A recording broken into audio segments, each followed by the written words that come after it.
십계명 원어강의 제9번째 계명 이웃의 집을 탐내지 말지니라.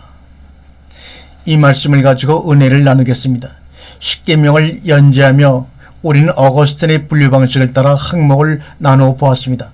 그의 분류 방식을 따르면 이웃의 집을 탐내지 말지니라가 제9계명이고 그 소유에 대한 탐심에 대한 것이 바로 제10계명입니다. 내 이웃의 집을 탐내지 말라는 말씀의 새 언약적 의미는 도대체 무엇인가? 오늘날의 도덕률로 이 말씀을 적용한다면 부동산, 특히 현대인들의 주거 문화를 이끌고 있는 아파트 거래에 있어서 폭리를 취해서는 안 된다거나 이웃집의 그 무엇을 부러워해서는 안 된다는 이야기로 해석해야 하지 않을까라는 생각도 해봅니다. 그러나 성경을 그와 같은 윤리와 도덕률로 새긴다는 것은 누차 되풀이 강조하는 바지만 성경을 읽을 조차 자격조차 없는 어리석은 책 읽기입니다. 그러나 어쨌거나 많은 기독교인들이 그 같은 유치원 어린아이 수준으로 성경 읽기를 되풀이하고 있는 것 또한 현실입니다. 사실 제9계명으로 분류한 내 이웃의 집을 탐내지 말라는 말씀 또한 부모를 공경하라, 살인하지 말라, 간음하지 말라, 안식일을 거룩히 지키라는 말씀들과 다른 것이 아닙니다. 이 모두는 한 말씀 한 꾸러미요 하나의 말씀입니다. 같은 말씀을 여러 형태와 모양으로 진술하고 있을 따름입니다. 그것은 인생들에 대한 배려요 성경 기록자들의 자상함이라고 말할 수가 있습니다. 이웃의 집을 탐내지 말라고 할 때 이웃이란 지난번에 살펴보았듯이 우리가 흔히 이해하는 상식적인 개념을 넘어서는 것입니다. 강도 만나 죽어가던 자에게 이웃은 선한 사마리아인이었습니다. 우리는 날 때부터 육체의 소욕을 따라서 살 수밖에 없는 존재로 태어났습니다. 그것은 새 생명을 잉태하기 위한 신의 섭리인 것은 분명하지만 말입니다. 어둠의 자녀요 죽어가는 자가 모든 인생들입니다. 그럼에도 인생들은 그 같은 사실에 대한 실존적 자각과 고백이 없습니다. 그러나 바울이 로마서 8장에서 말하는 것처럼 이 사망과 몸에서 누가 나를 건져내겠는가는 통렬한 자기 자각과 인식의 토대 위에서 한 깨달음과 빛은 주어졌습니다. 바울의 고백처럼 심령의 성령의 법을 통해서만 사망에서 그가 탈출했던 것처럼 예수는 생명의 성령의 법으로 한 줄기 구원의 희망으로 우리의 이웃이 되어 강도 만나 죽어가는 자에게 다가오셨습니다. 이웃에 대해 거짓 증거하지 말라고 하지 않던가? 예수는 왜 스스로 이웃으로 표현하고 있을까? 왜 프레시온이라고 하고 있는가? 그것은 존재적인 차원에서 이해해야 할 성경의 특수한 용어입니다. 동일한 실존적 자아는 결코 누군가의 이웃이 될 수가 없습니다. 강도를 만나 죽어가는 자에게 내일이나 세상이 다가갈 수 없었던 것은 그들 역시 강도 만나 죽어가는 자들이었기 때문입니다. 누가복음에 등장하는 강도 만나 죽어가던 자와 이들의 차이는 다만 스스로에 대한 실존적 이해가 없었던 차이가 있었을 뿐 다른 차이가 없습니다. 선한 사마리아인으로 비유되고 있는 예수만이 죽어가는 자에게 이웃이 될 수밖에 없었던 까닭이 거기에 있는 것입니다. 그렇다면 도대체 이웃의 집이라는 무엇을 일컫는 것일까요? 이웃이 머물고 있는 집, 곧 베이트는 무엇을 말하는 것입니까? 베이트는 헬라어로 말하면 오이코스, 곧 집입니다. 베들레헴, 베이르트햄, 떡집이라고 말하는 것처럼 말입니다. 예수는 떡집에서 태어났습니다. 우리들의 이웃, 곧 예수 그리스도가 머무는 집은 어디인가? 예루살렘 성전을 장사꾼들이 점령하고 있는 것을 보고 예수는 채찍을 이들이며 누가 내 아버지 집을 강도의 구렬로 만든가 하고 분노하고 계시는 장면을 우리는 많이 읽었습니다. 아버지가 머무는 집, 예수가 장막으로 우리에게 덧입혀 주시고자 하는 그곳은 과연 어떤 집인가?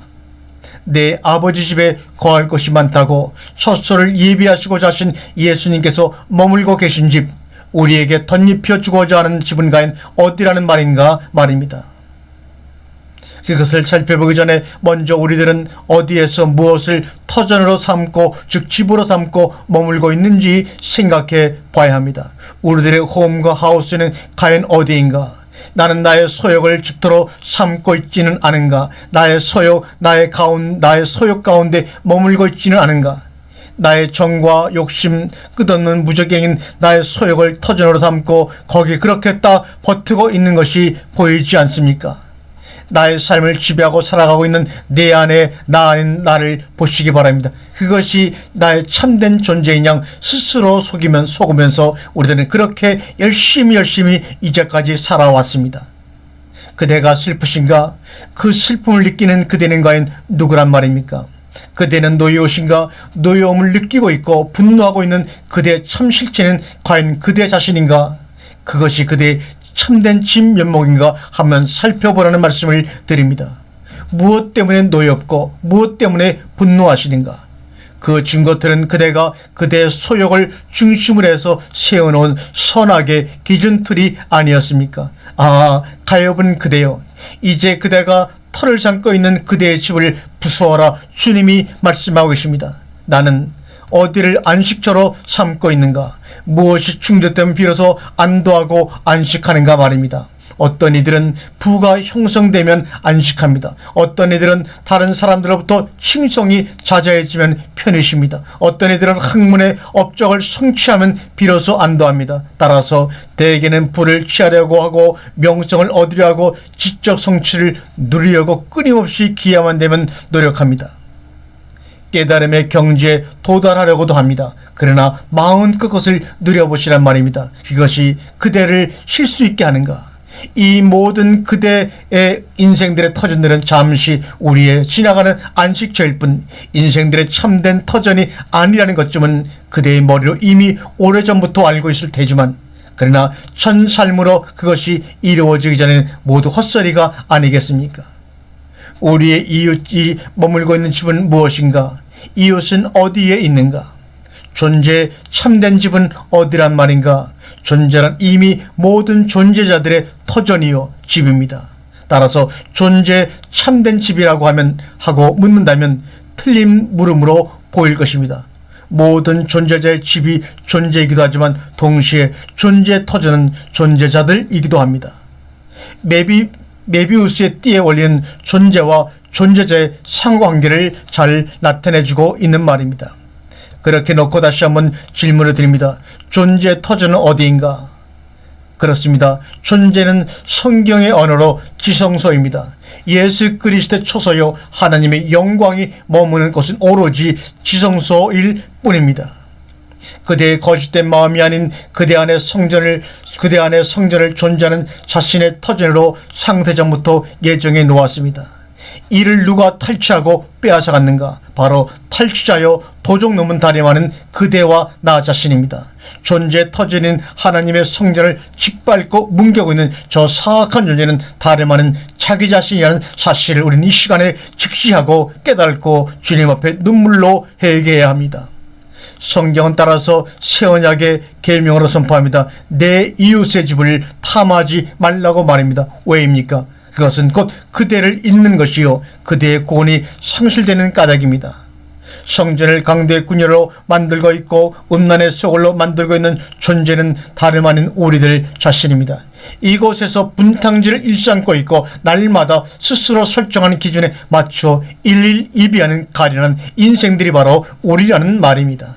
내 이웃의 집, 그리스도가 머물고 있는 터전, 성전, 지성소를 스스로 점령하고 탈취하여 제 것으로 삼고 있으면서도 그리스도를 섬기는 예라고 하는 가련한 인생들이요, 성전은 짓밟히고 있고 예수는 머물 곳을 탈취당한 것입니다. 집을 잊어버린 것입니다.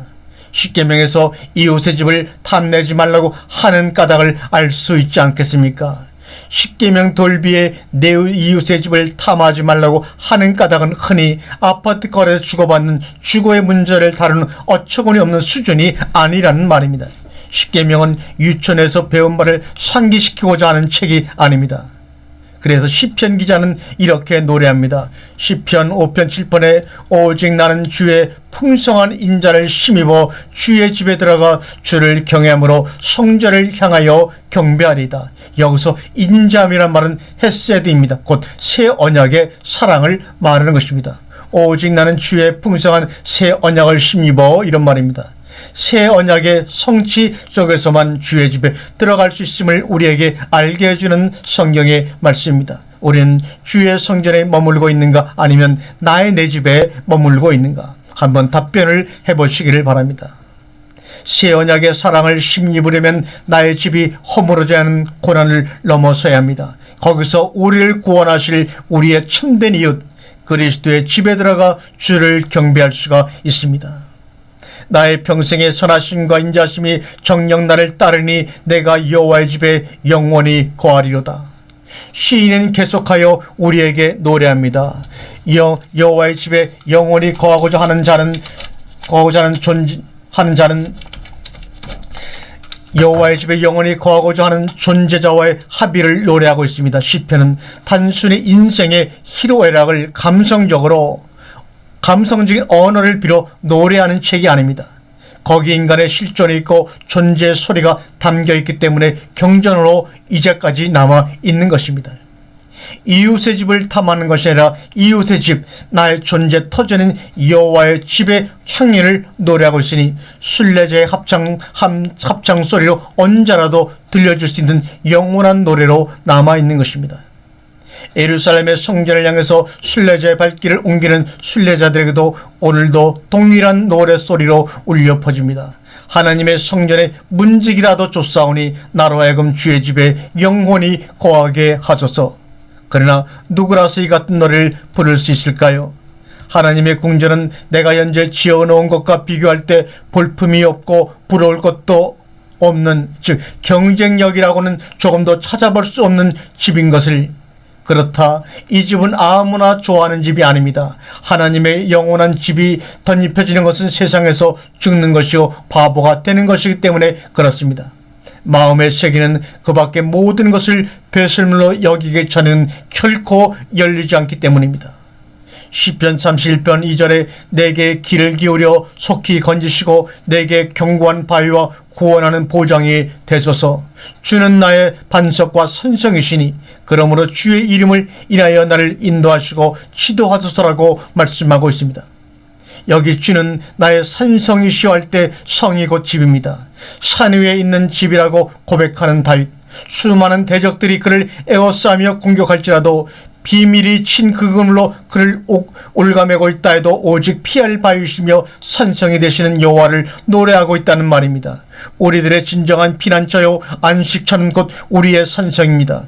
우리의 이웃되는 그리스도의 집에 머물 때 우리는 비로소 대적으로부터 보호를 받을 수가 있습니다. 거기에 생명이 있고 창조가 있고 안식이 있으며 헤세드 사랑이 있고 평화가 있습니다. 주는 나의 반석과 나의 집이십니다. 무엇이 우리의 집인가? 과연 우리는 말로는 예수는 나의 집이요 산성이라고 하지만 그 그리스도를, 그 지성소를 내가 머무는 터전 나의 집으로 진정 삼고 있는가? 그 집을 탈취하여 토색하고 강도의 군현을 만들고 있는 것은 아닌가? 내 이웃의 집을 도적질하고 탐하지 말라는 것은 자기 소유의 터전은 그냥 유지하면서, 즉 자신의 정과 욕심을 그대로 놔둔 채 그리스도를 끌어다가 쓰려는 모든 탐심을 일컫는 말입니다. 이제는 내 집이 헐리고 지성소를 나의 터전으로 삼아야 함에도 불구하고 종교인들은 거꾸로 말하고 살고 있습니다. 자신의 집 모양을 가꾸는 방식으로 그리스도와 성전을 끌어다가 도색하려고 합니다. 그리스도의 집은 자신의 외양을 가꾸는 화장품이요 페인트 원료에 지나지 않습니다. 자신의 내부에 있는 신성과 거룩에 대해서는 조금도 생각을 하지 못합니다. 자신의 소욕만의 유일한 전부인 양 생각하고 행동합니다. 성전은 내팽개쳐 버리고 맙니다. 아예 뭉개버리기도 합니다. 그래서 에레미야 7장 3절 이하에 우리에게 이렇게 말씀합니다. 이 말씀을 읽고 오늘 시간을 마칩니다. 너희 길과 행위를 바르게 하라. 그리하면 내가 너희로 이곳에 거하게 하리라. 너희는 이것이 여호와의 전이라 여호와의 전이라 여호와의 전이라 하는 거짓말을 믿지 말라. 너희가 도적질하며 살인하며 간음하며 거짓 맹세하며 바알에게 분항하며 너희의 알지 못하는 다른 신들을 쫓으면서 내 이름으로 구원을 받는 이 집에 들어와서 내 앞에 서서 말하기를 우리가 구원을 얻었다느냐. 이는 모든 가증한 일을 행하려 함이로다. 내 이웃으로 일컬음을 낳는 이 집이 너희 눈에는 도적의 군열로 보이느냐. 보라, 나 곧 내가 그것을 보았노라. 아멘.